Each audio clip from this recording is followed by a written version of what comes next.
Watching Paul Pogba send his header into the back of Bournemouth's net was like seeing LeBron James leap up to the hoop.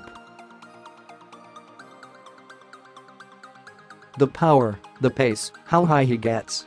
He was getting his head to that cross no matter what. Sometimes Pogba is just impossible to stop. You can try to pick him up, but he knows he's bigger and stronger than you. He basically says, "Bring it on." That was what was absent under Jose Mourinho at times. Of course, some will look at these rejuvenated performances from the World Cup winner and say, what a disgrace Pogba is, getting his boss the sack. Yet Mourinho had this team playing negative football and Ole Gunnar Solskjaer has immediately taken the leash off Pogba.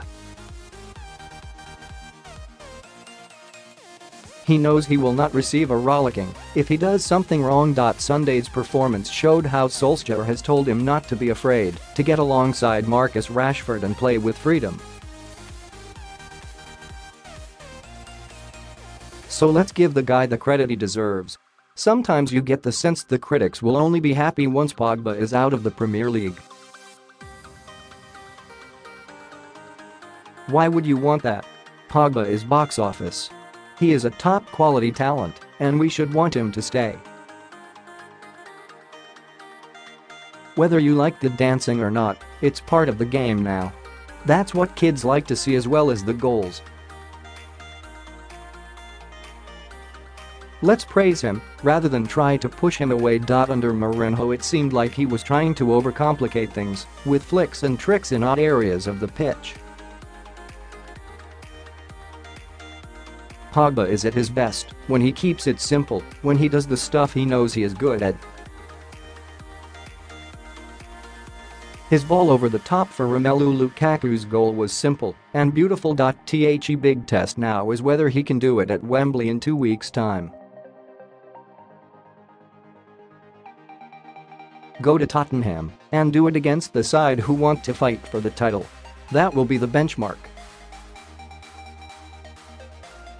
Tying Declan Rice down to a new deal is a contender for being West Ham's best bit of business in 2018. They made big signings in the summer, but this was vital. Rice is a humble boy who lives for football. He's only 19 years old, but already one of the top flight's most impressive defensive midfielders. He deserved his new long-term deal. Plenty of us thought Cardiff would be cut adrift in the Premier League, but our mistake was underestimating Neil Warnock. He is a man-manager who knows how to get the best out of his players. Their first away win will give them great belief, and their 4 points picked up this week could be what sees them survive relegation in May. Selfless Salah shows what is behind Klopp's title bid. It is Liverpool's selflessness which is leading their title charge.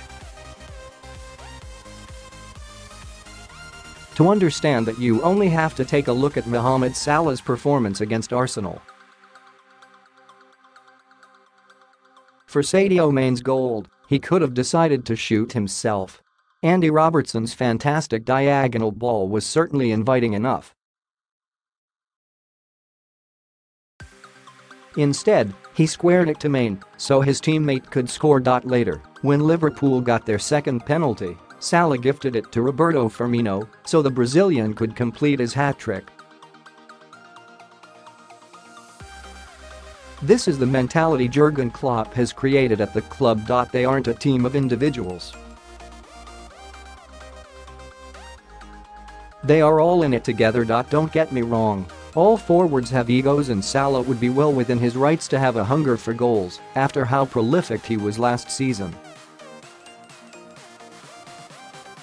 But against Arsenal we saw his other side. When Jurgen Klopp decides to leave Liverpool in the distant future, it is looking more and more like Steven Gerrard will be the perfect person to take over.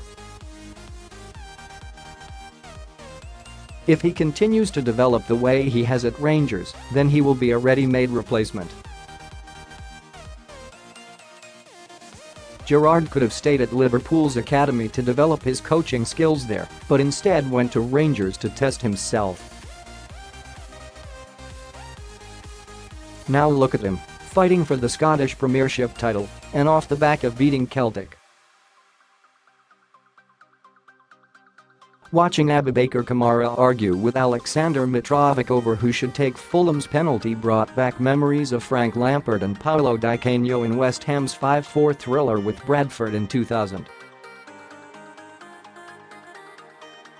Had Frank not seen sense and let his teammate take it, I think they'd still be wrestling for the ball now.